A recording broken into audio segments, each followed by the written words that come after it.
আজকের আমাদের আলোচনার বিষয় হিমবাহ, হিমবাহের ক্ষয়কার্য এবং ক্ষয় প্রক্রিয়ার সাথে হিমবাহের ক্ষয়কার্যের ফলে গঠিত ভূমিরূপসমূহ। প্রথমে আমরা শুরু করব বিজ্ঞানী ফ্লিন্টের হিমবাহের সংজ্ঞা দিয়ে বা হিমবাহের ধারণাটা আমাদের আগে জানা প্রয়োজন।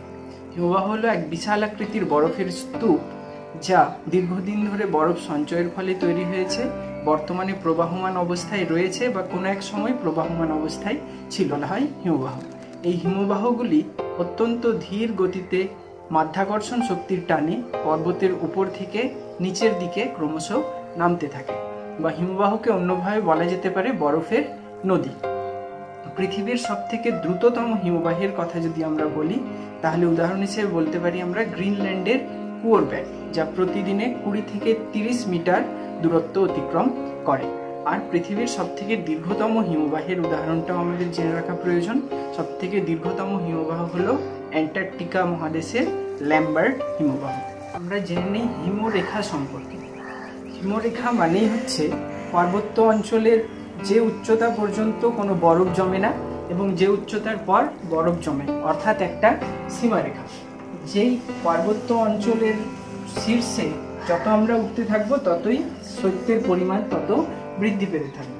এক সময় দেখা যাবে কোনো একটা স্থানে শৈত্যের পরিমাণ এত বেশি যে তার উপরে জল যেগুলো থাকে সেগুলো বরফে পরিণত হয়। তাহলে সেই সীমারেখা, যেই সীমারেখার উপরে বরফ জমে, বা এইভাবে বলতে পারি যেই সীমারেখার নিচে আসলে বরফগুলো গলে জলে পরিণত হয়, সেই সীমারেখাকেই বলবো আমরা হিমরেখা। তাহলে এই গেল হিমরেখা। হিমরেখার ঠিক বিপরীত অবস্থা আরেক রকমের, সেইটাকে বলবো আমরা নুনাটক্স। এটা কিন্তু হিমবাহ অঞ্চলের এক রকমের ভূমিরূপ। নুনাটক্সের ক্ষেত্রে কি হয়? নুনাটক্সের ক্ষেত্রে এরকমটা হয় যে কোনো একটা সুউচ্চ ঢিবি বা বিশাল পার্বত্য অঞ্চল কোনো কারণে তার উপরের সমস্ত বরফগুলো গলে গিয়ে বা প্রবাহিত হয়ে নিচে নেমে গেছে, এবং এরকম অবস্থা লক্ষ্য করা যায় যে সেই পার্বত্য অঞ্চলের উঁচু অংশটাতে বা চূড়াটাতে কোনো বরফ নেই, কিন্তু তার নিচে চারপাশে অনেক বরফ জমা হয়ে রয়েছে। এরকমের অবস্থাযুক্ত ভূমিরূপকে পার্বত্য অঞ্চলে বা শীতপ্রবণ অঞ্চলে তখন তাকে বলা হয় নুনাটক।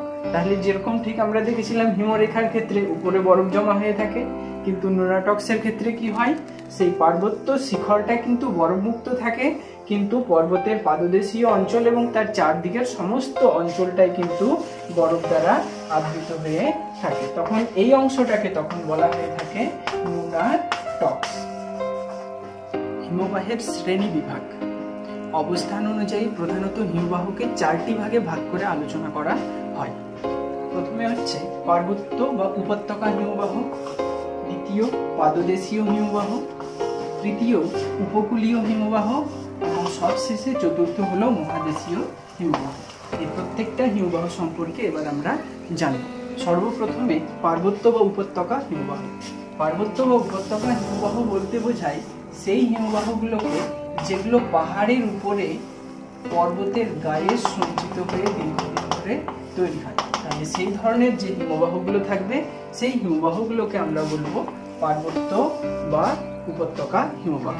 উদাহরণ হিসেবে যদি আমরা দেখতে চাই, তাহলে পৃথিবীর সবথেকে বৃহত্তম পার্বত্য হিমবাহ হচ্ছে আলাস্কার হুবার্ট, যা 129 কিলোমিটার দীর্ঘ, এবং ভারতবর্ষের ক্ষেত্রে সিয়াচেন গ্লেসিয়ার, যা নুব্রা ভ্যালিতে অবস্থিত 90 কিলোমিটার দীর্ঘ। তাহলে এই গেল উদাহরণ সহ পার্বত্য হিমবাহ সম্পর্কে। এরপর আমরা দেখব পাদদেশীয় হিমবাহ কাকে বলে। পাদদেশীয় হিমবাহ মানে হচ্ছে যে হিমবাহগুলো পর্বতের পাদদেশে বা পাহাড়ের নিচে তৈরি হবে বা জমা হবে, সেগুলোকেই বলা হচ্ছে পার্বত্য পাদদেশীয় হিমবাহ। উপরের যে হিমবাহটা তৈরি হয়েছিল, যেটাকে আমরা পার্বত্য হিমবাহ বলেছিলাম, সেটাই যদি কোনো এক সময় মাধ্যাকর্ষণ শক্তির টানে ধীরে ধীরে সেটা পর্বত গাত্র অতিক্রম করে পর্বতের পাদদেশে এসে সঞ্চিত হয় এবং স্তূপ আকারে জমা হয়ে থাকে, তখন সেই হিমবাহটাকে বলবো আমরা পার্বত্য পাদদেশীয় হিমবাহ। তাহলে এরকম পার্বত্য পাদদেশীয় হিমবাহের সবথেকে গুরুত্বপূর্ণ উদাহরণ হচ্ছে আলাস্কার মিলাসপিনা, যা প্রায় 4000 স্কয়ার কিলোমিটার পর্যন্ত বিস্তৃত। এরপর বাকি থাকলো পাদদেশীয় হিমবাহের পর বাকি থাকলো উপকূলীয় হিমবাহ এবং মহাদেশীয় হিমবাহ। উপকূলীয় হিমবাহ বলতে বোঝায় উপকূল অঞ্চলে যে সমস্ত হিমবাহ সঞ্চয়ের ফলে গঠিত হয় সেই হিমবাহগুলোকে বলবো আমরা উপকূলীয় হিমবাহ। তাহলে উপকূল কোনটা? স্থলভাগ যেখানে শেষ হয় আর যেখান থেকে সমুদ্র শুরু হয়, তাহলে সেই সীমারেখাটাকে বলবো আমরা উপকূল। তাহলে এখান থেকে সমুদ্র শুরু এবং স্থলভাগ শেষ।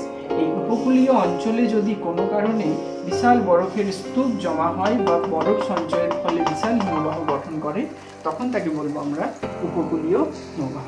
এই ধরনের হিমবাহ মূলত শীত প্রধান দেশে লক্ষ্য করা যায়, যেখানে শীতের প্রকোপটা সব থেকে বেশি থাকে। তারপরে সব শেষে থাকলো মহাদেশীয় হিমবাহ। মহাদেশীয় হিমবাহ বলতেই বোঝায় যে হিমবাহ সমগ্র মহাদেশ জুড়ে অবস্থান করবে, সেটাই হচ্ছে মহাদেশীয় হিমবাহ।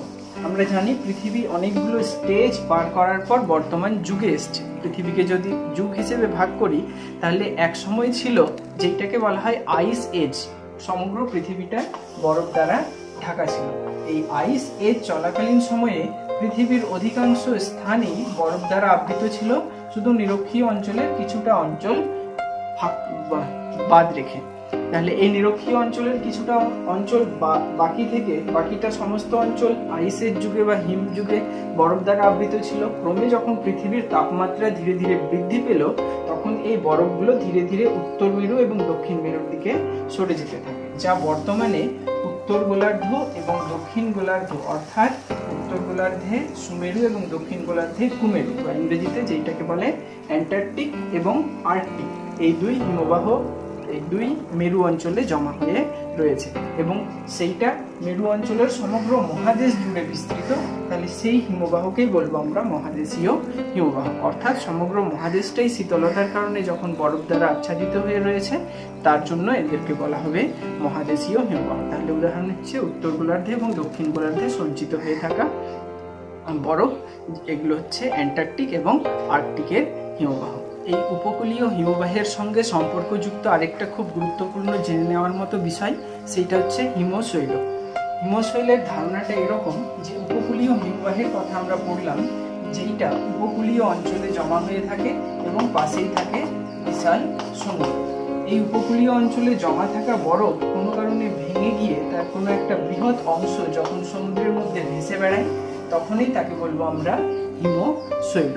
এই হিমশৈলের গুরুত্বপূর্ণ বৈশিষ্ট্য হলো এরা জলে ভাসমান অবস্থায় থাকলে জলের উপরে যতটুকু না অংশ থাকে জলের নিচে তার তুলনায় অনেক বেশি অংশ ডুবে থাকে, অর্থাৎ 1/9 অনুপাতে এইটা থাকে।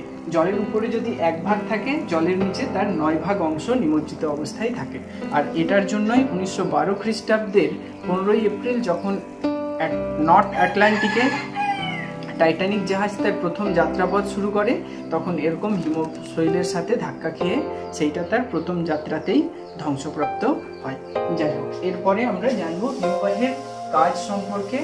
হিমবাহের কাজকে 3টে ভাগে ভাগ করে আলোচনা করা হয়। প্রথমটা হচ্ছে হিমবাহের ক্ষয় কার্য, দ্বিতীয়টা হচ্ছে হিমবাহের বহন কার্য এবং তৃতীয়টা হচ্ছে হিমবাহের সঞ্চয় কার্য।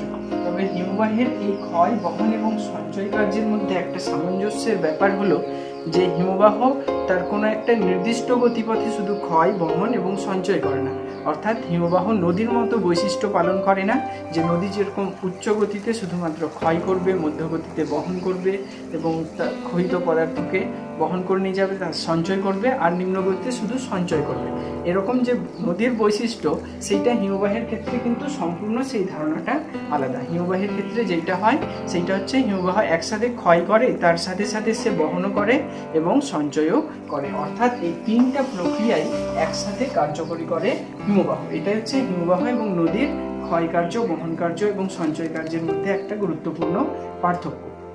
তাহলে এই যে ক্ষয় কার্যের প্রক্রিয়া, সেইটা সম্পর্কে আমরা জানবো এবং তারপর আমরা চলে যাব ক্ষয় কার্যের ফলে গঠিত ভূমিরূপ সম্পর্কে। তাহলে এই হিমবাহের ক্ষয় কার্যের প্রক্রিয়া মূলত 2 রকমের হয়। একটা হচ্ছে উৎপাটন, যাকে ইংরেজিতে বলা হয় প্ল্যাকিং, এবং দ্বিতীয়টা হচ্ছে অবঘর্ষ বা অ্যাব্রেশন। উৎপাটন প্রক্রিয়ার মাধ্যমে কিভাবে ক্ষয় করে হিমবাহ? হিমবাহ যখন কোনো বিশাল একটা পার্বত্য ঢাল বরাবর নিচের দিকে নামতে থাকে, এটা যদি পর্বতের ঢাল হয় আর তার উপরে হিমবাহ সঞ্চিত অবস্থায় রয়েছে, এই বিশাল হিমবাহ যখন এই পার্বত্য ঢাল বরাবর নিচের দিকে অগ্রসর হবে, তখন এই পর্বতের পাদদেশে বা পর্বত গাত্রে জমা হয়ে থাকা যে সমস্ত নুড়ি, কাকড়, বালি, বড় আকারের বোল্ডার থাকবে সেগুলোকে সে তার সঙ্গে বহনকালে হিমবাহের বয়ে যাওয়ার সময় সেগুলোকেও সে উৎপাটন করে বা উপরে নিয়ে যাবে তার সাথে। এইভাবে যে ক্ষয়কার্য হয় সেইটাকেই বলা হচ্ছে উৎপাটন প্রক্রিয়ায় ক্ষয়। এবং অবঘর্ষ দ্বিতীয়টা, অবঘর্ষ মানে হচ্ছে ঘর্ষণের ফলে যে ক্ষয়কার্য হবে সেইটা হচ্ছে অবঘর্ষ প্রক্রিয়ার মাধ্যমে ক্ষয়। অর্থাৎ এই যে বিশাল আকৃতির বরফের একটা স্তূপ কোনো একটা পর্বতের পাথরের উপর দিয়ে বয়ে চলে, তখন যেহেতু বিশাল আকৃতির বরফের স্তূপের একটা নিজস্ব ওজন থাকে, তার ফলে সে পর্বতের পাদদেশে বা পর্বতের গাত্রদেশে প্রচণ্ড জোরে ঘর্ষণ করতে থাকে এবং এই ঘর্ষণজনিত কারণে তখন পাহাড়ের যে সমস্ত পাথরগুলো থাকে সেগুলো ধীরে ধীরে ক্ষয়প্রাপ্ত হতে থাকে। তাহলে এই দুই প্রক্রিয়ায় হিমবাহ ক্ষয়কার্য করে। প্রথমটা হচ্ছে উৎপাটন, যেটা সম্পূর্ণ সমূলে পাথরটাকে উপরে তার সাথে বহন করে নিয়ে চলে, আর দ্বিতীয়টা হচ্ছে অবঘর্ষ, যে নিয়ে তার প্রচণ্ড ঘর্ষণের ফলে সে পাহাড়কে বা উপত্যকাকে ক্ষয় করতে থাকে। তাহলে এই দুই প্রক্রিয়ায় হিমবাহ ক্ষয়কার্য করে। হিমবাহের ক্ষয়কার্যের ফলে গঠিত ভূমিরূপগুলো এবার আমরা আলোকপাত করব। প্রথম ভূমিরূপ হচ্ছে হিমবাহের ক্ষয়ের ফলে গঠিত ইউ আকৃতির উপত্যকা। অর্থাৎ যে পার্বত্য উপত্যকাটা হিমবাহের ক্ষয়কার্যের ফলে তৈরি হবে এবং দেখতে ইউ আকৃতির হবে তাকেই বলবো আমরা ইউ আকৃতির উপত্যকা। ঠিক যেমন আমরা জেনেছিলাম নদী তার পার্বত্য গতিতে খুব জোরে প্রবাহিত হয়, খরস্রোত থাকে বলে এই সময় ভি আকৃতির উপত্যকা গঠন করে, ঠিক ধারণাটা সেরকমটাই। যখন কোনো বিশাল হিমবাহ নদী উপত্যকার উপর দিয়ে প্রবাহিত হয় বা পার্বত্য অঞ্চল দিয়ে প্রবাহিত হয়, তখন হিমবাহের ক্ষেত্রে একটু আগে আমরা জানলাম যে হিমবাহ শুধুমাত্র ক্ষয় করে না, তার সাথে সাথে সে বহন কার্যও করে, অর্থাৎ ক্ষয়ও করে বহনও করে। তাহলে পার্বত্য অঞ্চলে বা উচ্চ পার্বত্য উপত্যকা অঞ্চল দিয়ে যখন হিমবাহ প্রবাহিত হয়ে যেতে থাকে, তখন যদি কোনো নদী দ্বারা গঠিত ভি উপত্যকার মধ্যে হিমবাহ প্রবেশ করে বা হিমবাহ চলে আসে, তখন সেক্ষেত্রে কি করে, হিমবাহ তার উপত্যকার দুই দিকে তো ক্রমশ ক্ষয় করতে থাকবে, অর্থাৎ পার্শ্ব ক্ষয় করতে থাকবে। হিমবাহ তার উপত্যকাকে ক্রমশ চওড়া করতে থাকে, তার সাথে সাথে এই যে উপত্যকার পার্শ্ব দেশগুলো যেগুলো ক্ষয় পেল সেগুলো সেই ক্ষয়িত পদার্থগুলোই সে তার তলদেশে জমা করতে থাকে। অর্থাৎ আগে যে উপত্যকাটা ভি আকৃতির মতো ছিল তার তলদেশে ক্ষয়িত পদার্থ জমা হতে সেইটা ইউ আকৃতির ধারণ করে এবং তার পার্শ্বদেশও ক্রমশ ক্ষয় পেতে আরো চওড়া আকৃতি ধারণ করে। তাহলে ধীরে ধীরে এইভাবেই উপত্যকাটা আরো চওড়া হয়ে যায় এবং অগভীর হয়ে যায়, এর ফলে সেইটা ইউ আকৃতির ধারণ করে, তখনই তাকে বলবো আমরা ইউ আকৃতির উপত্যকা। পরবর্তী ক্ষয়ের ফলে গঠিত ভূমিরূপ হলো রসে মোতানি।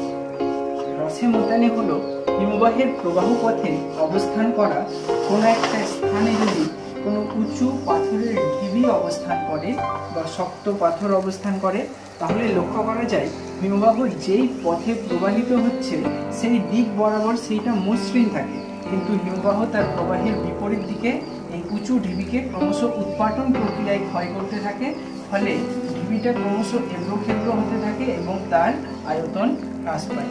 এইভাবে যে ভূমিরূপ গঠিত হয় তাকে বলবো আমরা রসে মোতানি। অর্থাৎ হিমবাহের প্রবাহের দিকে মসৃণ এবং প্রবাহের বিপরীত দিকে অমসৃণ উঁচু নিচু উৎপাটন প্রক্রিয়ার ফলে এই ধরনের ভূমিরূপ তৈরি হয়। তাহলে এইভাবে হিমবাহের প্রবাহ পথে অবস্থান করা কোনো উঁচু ঢিবি, এই রকমের ঢিবিগুলোকে তখন ক্ষয়কার্যের ফলে যে আকৃতি পাবে তখন তাকে বলবো আমরা রসে মোতানি। ক্ষয়কার্যের ফলে সৃষ্টি হওয়া অন্যতম আরেকটি ভূমিরূপ হচ্ছে সার্ক বা কড়ি। এই সার্ক বা কড়ি কিভাবে তৈরি হয়? এটা ক্ষয়ের পরবর্তী অবস্থায় ছবি। প্রাথমিক অবস্থায় কেমন ছিল? একটা বিশাল আকৃতির পর্বত যার উপর প্রচুর পরিমাণে বরফ সঞ্চিত হয়ে স্তূপ আকারে সঞ্চিত রয়েছে। পরবর্তীতে তা মাধ্যাকর্ষণ শক্তির টানে ধীরে ধীরে গলতে গলতে বিভিন্ন দিকে এই হিমবাহগুলো বা বরফের স্তূপগুলো প্রবাহিত হতে শুরু করলো। এইবার চলে আসি এই ছবিতে বা দ্বিতীয় অবস্থায়। এইভাবে হিমবাহগুলো বিভিন্ন দিকে গতিশীল হওয়ার সময় সে তার পার্বত্য উপত্যকাটিকে বা বলতে পারি পর্বত গাত্রকে উৎপাটন এবং অবঘর্ষ এই দুইটি প্রক্রিয়ার মাধ্যমে ক্ষয় করতে থাকে। এইভাবে সে তার উপত্যকার অংশটাকে ক্রমশ ইউ আকৃতিতে বা অর্ধচন্দ্রাকারে নিচের দিকে ক্ষয় করতে থাকে এবং লক্ষ্য করা যায় যে এই হিমবাহের প্রবাহের ঠিক দুই দিকের শিলাখণ্ড উঁচু ঢিবির মতো হয়ে থাকে বা দেয়ালের মতো দাঁড়িয়ে থাকে। এরকম ভাবে ক্ষয়ের ফলে তৈরি হওয়া অর্ধচন্দ্রাকৃতির বা হাতল ছাড়া ডেক চেয়ারের মতো যে ভূমিরূপগুলো তৈরি হয়, তখন তাদেরকে বলবো আমরা সার্ক বা কোরি। মূলত ফরাসি ভাষায় এটাকে বলা হয় সার্ক এবং ইংরেজিতে বলা হয় কোরি। এই সার্ক এবং কোরি গঠিত হওয়ার পরে সেখানে আরো কয়েকটা ভূমিরূপ গঠিত হয়। যেমন এই যে সার্ক গঠিত হওয়ার পর তার পার্শ্ববর্তী যে পাথরগুলো ছিল বা শৈলশিরাগুলো ছিল, যাদের শীর্ষদেশ করাতের মতো উঁচু নিচু হয়ে থাকে ক্ষয়কার্যের ফলে এবং ক্রমশ তা নিচের দিকে খাড়াভাবে নেমে যায়, তখন এই রকমের অংশগুলোকে তখন বলবো আমরা অ্যারেত বা এরিটি। তাহলে মাঝের অংশটা গেল সার্ক বা কোরি, তার দুই দিকে যে উঁচু করাতের মতো ঢিবি ঢিবি শৈলশিরা বা পাথরগুলো ছিল তাকে বলছি আমরা অ্যারেত বা এরিটি। এরপর বিভিন্ন দিক থেকে যখন এইভাবে অ্যারেত বা এরিটি গঠিত হয় বা সার্ক বা কোরি গঠিত হয়, তারপরে লক্ষ্য করা যায় যে বিভিন্ন দিক থেকে এই পর্বতটা ক্ষয়ের ফলে মাঝখানের অংশটা পিরামিডের মতো তিন কোণা আকৃতি ধারণ করছে। এই তিন কোণা আকৃতির এই চূড়াকে তখন বলা হয়ে থাকে পিরামিড চূড়া। তাহলে প্রথমে গেল সার্ক বা কোরি, তারপর গঠিত হলো অ্যারেত বা এরিটি, তারপরে আমরা জানলাম ক্ষয়ের ফলে যখন পর্বত্য অঞ্চলের শীর্ষদেশটা বা পিকটা যখন তীক্ষ্ণ আকৃতি ধারণ করবে তখন তার সেইটা পিরামিডের মতো আকৃতি হয় বলে সেটাকে বলা হয় পিরামিডের চূড়া। উদাহরণ হিসেবে ম্যাটারহর্ন পর্বতের কথা আমরা বলতে পারি। এরপরে এই সার্ক বা কোরি গঠিত হওয়ার পরবর্তী পর্যায়ে যখন হিমবাহ যখন এইভাবে ক্রমশ ক্ষয় করতে থাকে, তার উপত্যকাকে আরো নিচু করতে থাকে, যত দিন এগোতে থাকে, পরবর্তীতে লক্ষ্য করা যায় এইভাবে হিমবাহ অগ্রসর হওয়ার সময় যে সমস্ত কোমল শিলা দ্বারা গঠিত উপত্যকাগুলো থাকে সেখানে বড় বড় গর্তের সৃষ্টি হয়, যেগুলো হিমবাহের ক্ষয়ের ফলেই তৈরি হয়ে থাকে। পরবর্তীতে এই গর্তগুলোতে জল জমা হয়, জল জমা হলে সেগুলো হ্রদের আকৃতি ধারণ করে, আর এই হ্রদগুলোকেই তখন বলা হয় কোরি হ্রদ। তাহলে প্রথমে গেল সার্ক, তারপরে গেল অ্যারেত বা এরিটি, তারপরে পিরামিড চূড়া, তারপরে গেল কোরি হ্রদ। একরকম গুরুত্বপূর্ণ ভূমিরূপ যেটাকে বলা হয় আবর্ত রেখা। আমরা নদীর ক্ষয়কার্যের পড়ার সময় জেনেছিলাম যে নদীর উচ্চগতিতে এরকম বর্তুলাকার বা মন্থকূপ গঠিত হয় ক্ষয়কার্যের ফলে। ঠিক তেমনি যদি আয়তনে বড় হয় তখন তাকে বলবো আমরা সার্ক বা কোরি হ্রদ, কিন্তু সেগুলো যদি আয়তনে ছোট হয় এবং অল্প নিচু হয় কিন্তু সেগুলো প্রায় গোলাকৃতির হয় বা অর্ধচন্দ্রাকৃতির হয়, এইভাবে যে গর্তগুলো হিমবাহের প্রবাহ পথে বা পর্বত উপত্যকায় যদি ছোট ছোট অনেক গর্ত তৈরি হয় তখন তাদেরকে একসাথে বলবো আমরা আবর্ত রেখা। তাহলে এই আবর্ত রেখাগুলোই কিন্তু পরবর্তীতে ক্ষয়ের মাধ্যমে বৃদ্ধি পেয়ে এক সময় সেগুলো কোরি হ্রদ গঠন করে থাকে। এই যে আবর্ত রেখাগুলো, যেটাকে আবার প্রস্তর খাত বলা হয়ে থাকে, এর উদাহরণ আমরা যদি দিতে চাই তাহলে কানাডার ম্যাকেঞ্জি পার্বত্য অঞ্চলে এরকম অসংখ্য আবর্ত রেখা লক্ষ্য করা যায়। এবার আমরা জেনে নেব ক্রেবস সম্পর্কে এবং বার্গস্ট্রোম সম্পর্কে। এই ক্রেবস এবং বার্গস্ট্রোম এই দুটোই কিন্তু প্রায় একই পর্যায়ের ভূমিরূপ। এদের আয়তনগত এবং গভীরতাগত পার্থক্যের কারণে ক্রেবস এবং বার্গস্ট্রোম দুটো আলাদা, নইলে এই দুটো একই পর্যায়ের ভূমিরূপ। তাহলে যখন কোনো হিমবাহ তার পর্বতের উপত্যকা বরাবর নিচের দিকে নামতে থাকে তখন কিন্তু সবসময় সে তার উপত্যকাটা সমান পায় না, অর্থাৎ মসৃণ পায় না। এই উপত্যকার কোথাও বা উঁচু থাকে, কোথাও বা নিচু থাকে, ফলে এই হিমবাহের মধ্যে অসম পীড়ন বা চাপ সৃষ্টি হয়। এর ফলে অনেক সময় হিমবাহটা ফেটে যায়। এই ফাটলগুলোর আকৃতি যখন ছোট থাকে তখন তাকে বলা হয় স্ট্রেইন অথবা গ্রোভস। তার পরবর্তীতে এই ফাটলগুলোর আকৃতি আরেকটু যখন বৃদ্ধি পায় তখন সেই ফাটলগুলোকে বলবো আমরা ক্রেবস। অর্থাৎ হিমবাহ তার প্রবাহ পথে উপত্যকার উঁচু নিচু বা ঢালের অসমতার কারণে যখন অনেক মাঝারি রকমের গভীর ফাটল তৈরি হয় তখন সেই ফাটলগুলোকে আমরা বলবো ক্রেবস। এই ক্রেবসগুলোই পরবর্তীতে আবার তার ফাটলের আয়তন যদি আরো বৃদ্ধি পেতে থাকে তখন লক্ষ্য করা যায় হিমবাহের একেবারে মস্তক দেশ থেকে শুরু করে সেগুলো একেবারে পার্বত্য উপত্যকা পর্যন্ত বা একেবারে নিচ পর্যন্ত গভীরতা পর্যন্ত বিস্তৃত হয়ে যায়। তাহলে এই রকমের বিশাল গভীর ফাটলগুলোকে তখন বলবো আমরা বার্গস্ট্রোম। তাহলে প্রথমে ছোট ফাটলগুলোকে আমরা বললাম স্ট্রেন বা গ্রোভস, পরবর্তীতে স্ট্রেন বা গ্রোভস বড় হয়ে তৈরি হলো ক্রেপস, আর ক্রেপসগুলো যখন আরও আয়তনে বৃদ্ধি পেল এবং একেবারে আরও গভীর আকৃতির ধারণ করলো, তখন তাকে বলা হয় বার্কশুন। মূলত পার্বত্য অঞ্চলে যখন কোনো পর্বতারোহী যায় তখন এই বার্কশুনগুলোই তাদের ক্ষেত্রে প্রাকৃতিক বাধা হয়ে দাঁড়ায়, বা অনেক সময় বার্কশুন্ডের মধ্যে অনেকে পড়ে গিয়ে তাদের জীবনও হারিয়ে ফেলে। এরপর আমরা জানবো ক্র্যাগ এবং টেল সম্পর্কে। এই ক্র্যাগ এবং টেলও হচ্ছে ক্ষয়ের ফলে গঠিত হওয়া ভূমিরূপগুলোর মধ্যে অন্যতম। হিমবাহের প্রবাহ পথে যেই দিক দিয়ে প্রবাহিত হয় সমস্ত স্থানে কিন্তু শিলার লক্ষণ সমান থাকে না। কোনো স্থান বা কঠিন শিলা দ্বারা গঠিত হয়, কোনো স্থান কোমল বা নরম শিলা দ্বারা গঠিত হয়। এই অবস্থায় হিমবাহ যে দিক থেকে প্রবাহিত হয় সেখানে যদি লক্ষ্য করা যায় তার প্রবাহ পথের সম্মুখবর্তী স্থানে কঠিন শিলা দ্বারা গঠিত, আর ঠিক তার পেছন বা পশ্চাৎবর্তী অঞ্চলটি হচ্ছে কোমল বা নরম শিলা দ্বারা গঠিত। তাহলে হিমবাহ যখন তার উৎপাটন এবং অবঘর্ষ প্রক্রিয়া এই সময় ক্ষয় করবে, তখন তার প্রবাহ পথের দিকে যেখানে কঠিন শিলা রয়েছে সেখানে ক্ষয়কার্যের পরিমাণ হবে কম, কিন্তু যেই সে কঠিন শিলা অতিক্রম করে তার পেছনের অংশে যাবে সেখানে তার ক্ষয়কার্যের পরিমাণ হবে বেশি। এইভাবে সেই কোমল শিলাটা দীর্ঘদিন ধরে ক্ষয় পেতে ক্রমশ নিচু হয়ে যাবে আর উচ্চাকারে বিস্তীর্ণ অঞ্চল জুড়ে অবস্থান করবে, কিন্তু সামনের অংশটা উঁচু ঢিবির মতোই অবস্থান করবে। এই অবস্থায় এই যে ভূমিরূপটা গঠিত হলো, এই সামনের অংশটাকে তখন বলা হয় ক্র্যাগ, এবং পেছনের যে লেজের মতো অংশটা থেকে গেল যেটা কোমল শিলা দ্বারা গঠিত সেইটাকে তখন বলা হবে টেল। তাহলে এইভাবেই ক্র্যাগ এবং তার পিছনে কোমল শিলা ক্ষয়িত হয়ে টেল গঠিত হয়ে থাকে। এবার আমরা পরপর জানবো কর্তিত স্পার এবং ঝুলন্ত উপত্যকা সম্পর্কে। কর্তিত স্পার মানেই হচ্ছে যে স্পার মানেই হচ্ছে শৈলশিরা, যে শৈলশিরাগুলো ক্ষয়ের মাধ্যমে উৎপন্ন হবে সেগুলো হচ্ছে কর্তিত স্পার। এখানে আমরা অনেক পর্বত শৃঙ্খল লিখেছি যেগুলো বিভিন্ন দিকে ছড়িয়ে রয়েছে। এই পর্বত শীর্ষে যখন বরফ উৎপন্ন হয় তখন সেগুলো ক্রমশ মাধ্যাকর্ষণ শক্তির টানে পর্বত গা বরাবর নিচের দিকে নেমে আসে, তারপর সেগুলো ঢাল বরাবর একদিকে প্রবাহিত হতে শুরু করে। এই যে পর্বতগুলো রয়েছে, এই পর্বতের যে অভিক্ষিপ্তাংশ অতিরিক্ত অংশগুলো যেগুলো দুদিক থেকে নেমে আসে সেগুলো কিন্তু এই হিমবাহের প্রবাহ পথটাকে রদ করে বা রুদ্ধ করে। এখানে যে এই অবস্থাটাকে বলা হয় রিগেল, অর্থাৎ এদিক থেকেও একটা পর্বতের অবশিষ্ট অংশ এসছে, এদিক থেকেও আরেকটা পর্বতের অবশিষ্ট অংশ এসছে, এবং এই বরাবর যখন হিমবাহটা প্রবাহিত হচ্ছে তখন এই দুটো পর্বতের অবশিষ্টাংশ সেই প্রবাহ পথটাকে আবদ্ধ করে রেখেছে।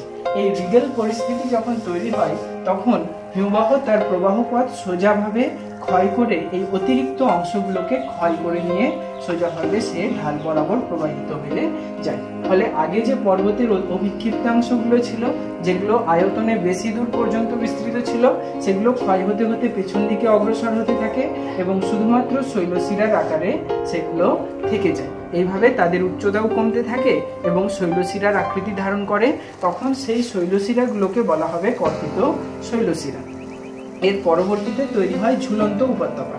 এই যে হিমবাহগুলো যেগুলো এই উপত্যকা বরাবর কর্তিত শৈলশিরা তৈরি করার পর নেমে আসে সেগুলো তার উপত্যকাকে ক্রমশ ক্ষয় করতে থাকে, ফলে তার উপত্যকাটাও ধীরে ধীরে নিচু আকৃতি ধারণ করে। তাহলে যেখান যেখান দিয়ে হিমবাহ প্রবাহিত হয়ে আসে সেখান বরাবর এই উপত্যকা ক্রমশ নিচু আকৃতি ধারণ করে। এইভাবে তাহলে এগুলোকে বলতে পারি আমরা ছোট উপত্যকা, যেই উপত্যকা বরাবর হিমবাহগুলো বয়ে এসছে, আর তার পার্শ্ববর্তী অঞ্চলে যদি কোনো বৃহৎ হিমবাহ প্রবাহিত হয় তাহলে এই হিমবাহের প্রবাহ পথ দিলাম এইদিকে, এইটার নাম দিয়ে দিলাম আমরা মূল হিমবাহ। তাহলে মূল হিমবাহ মানেই হচ্ছে একটা বৃহৎ হিমবাহ। বৃহৎ হিমবাহের ক্ষয়কার্যের পরিমাণ যেহেতু বেশি হয় তাই সে বেশি ক্ষয়কার্য করার ফলে তার উপত্যকাটা অনেক গভীর হয়ে গেছে, এবং ঠিক তার পার্শ্ববর্তী অঞ্চলে ছোট ছোট পাহাড় থেকে যে ছোট ছোট হিমবাহ এসে এই মূল হিমবাহের সাথে মিলিত হয়, সেই হিমবাহগুলো যেহেতু উপহিমবাহ বা ছোট হিমবাহ তাই তাদের ক্ষয় করার ক্ষমতা কম, তাই তাদের এই যে উপত্যকাগুলো তৈরি করেছে এই উপত্যকাগুলো কিন্তু অতটা গভীর না। যেটা মূল হিমবাহ দ্বারা ক্ষয়ের ফলে তৈরি হয়েছে সেটাই হচ্ছে বেশি গভীর উপত্যকা। এক্ষেত্রে লক্ষ্য করা যায় এরকম যে মূল হিমবাহের উপত্যকাটা অনেক গভীর কিন্তু তার উপর ছোট ছোট উপত্যকাগুলো এসে উপস্থিত হয়েছে, যেন মনে হয় এই মূল হিমবাহের উপরে এই ছোট উপত্যকাগুলো ঝুলন্ত অবস্থায় রয়েছে। তখন এই ছোট উপত্যকাগুলোকে বলবো আমরা ঝুলন্ত উপত্যকা, আর এইটা হয়ে গেল মূল উপত্যকা। তাহলে প্রথমে তৈরি হয় কর্তিত স্পার, এইভাবে সেখানে তৈরি হয় ছোট উপত্যকা, আর তারপরে সেগুলো যখন মূল উপত্যকার সাথে মিলিত হয় মনে হয় যেন এগুলো ঝুলন্ত অবস্থায় রয়েছে, তাই তখন ছোট উপত্যকাগুলোকে বলা হয় ঝুলন্ত উপত্যকা। এবার আমরা জানবো হিমশিড়ি সম্পর্কে। হিমশিড়ি ক্ষয়ের ফলে গঠিত ভূমিরূপগুলোর মধ্যে অন্যতম। এই হিমশিড়ি গঠিত হয় হিমবাহ যখন তার পার্বত্য উপত্যকার মধ্যে দিয়ে প্রবাহিত হয়, তখন কিন্তু প্রবাহ পথে সব স্থানে হিমবাহ সমানভাবে ক্ষয় করতে পারে না। তার অন্যতম কারণ হচ্ছে হিমবাহের প্রবাহ পথের শিলার অসমতা বা তারতম্যের জন্য। কোথাও বা কঠিন শিলা কম ক্ষয় হয়, কোথাও বা কোমল শিলা বেশি ক্ষয় হয়। এভাবে হিমবাহ তার ক্ষয়কার্যের ফলে যখন অসম ধাপের সৃষ্টি করে তার প্রবাহ পথে, সেগুলো দেখতে অনেকটা ধাপ ধাপ বা সিঁড়ির মতো মনে হয়, তখনই তাকে বলবো আমরা হিমশিড়ি। এই হিমশিড়িগুলোকেই কিন্তু পরবর্তীতে আবার প্যাটার্ন স্টার হ্রদ হিসেবে লক্ষ্য করা যায়। তাহলে প্যাটার্ন স্টার হ্রদ বলতে কি বোঝায়? প্যাটার্ন স্টার হ্রদ বলতে বোঝায় এই হিমশিড়িগুলো ক্রমশ তার খাঁজের পরিমাণ বৃদ্ধি পায় বা অসম ক্ষয়ের পরিমাণ আরও যখন বৃদ্ধি পায়, তখন তার মাঝে বা মধ্যবর্তী স্থানগুলো কিন্তু নিচু হতে থাকে, আর পরবর্তীতে হিমবাহ গলে গেলে সেই জলগুলো এই নিচু স্থানগুলোতে জমা হয় এবং সেগুলো হ্রদের আকারে অবস্থান করে। তখনই তাকে বলা হয় প্যাটার্ন স্টার হ্রদ বা প্যাটার্ন স্টার লেক। এর আগের কিন্তু আমরা পড়েছিলাম সার্ক বা করি পড়ার সময়, সেখানে কিন্তু করি হ্রদ তৈরি হয়েছিল সার্কের ক্ষয়কার্যের ফলে। ঠিক তেমনি হিমবাহের এই যে সিঁড়ির আকৃতি বা ধাপ আকৃতির ভূমিরূপ তৈরি হয়, তখনও কিন্তু এখানে হিমশিড়ির মধ্যে আবার প্যাটার্ন স্টার লেক তৈরি হয়ে থাকে। এরপর সবশেষে থাকলেও হিমশৈলের ক্ষয়কার্যের ফলে যে গঠিত ভূমিরূপগুলোর মধ্যে, সেটার মধ্যে সব থেকে শেষে থাকলো ফিয়র্ড বা খাড়ি। তাহলে ফিয়র্ড বা খাড়ি বলতে বোঝায় হিমবাহ যখন ক্ষয় করতে করতে একেবারে উপকূলের সন্নিকটে এসে উপস্থিত হয়, তখন সেখানে ক্ষয়কার্যের পরিমাণ যদি কোনো কারণে বৃদ্ধি পায় এবং আরও নিচু হতে থাকে, অর্থাৎ এখান থেকে সমুদ্র যদি শুরু হয়েছে, এখানে হিমবাহ বয়ে এসছে, এই হিমবাহ ক্রমশ এখানে ক্ষয়কার্য যদি বেশি করতে থাকে, তখন এই উপকূলীয় অঞ্চলটা আরও তখন নিচু হতে শুরু করে। এক সময় লক্ষ্য করা যায় এখানে সংকীর্ণ গলির মতো অংশ তৈরি হয়েছে, যেখানে সমুদ্রের জল প্রবেশ করেছে, আর সেটাকে তখন বলা হচ্ছে খাড়ি। তাহলে এইভাবেই তৈরি হয় ফিয়র্ড বা খাড়ি। যেমন স্কটল্যান্ডের নরওয়েতে অবস্থিত এরকম প্রচুর ফিয়র্ড বা খাড়ি লক্ষ্য করা যায়। তাহলে উপকূলবর্তী অঞ্চলে এই খাড়িগুলো তৈরি হয়ে থাকে। তাহলে এই গেল হিমবাহের ক্ষয়কার্যের ফলে গঠিত সমস্ত ভূমিরূপ। অবশ্যই চ্যানেলটাকে সাবস্ক্রাইব করে দিবে এবং লাইক ও শেয়ার করে দিবে পরবর্তীতে যাবতীয় ভূগোলের আপডেট পাওয়ার জন্য। সকলকে অনেক ধন্যবাদ। শেষ করছি।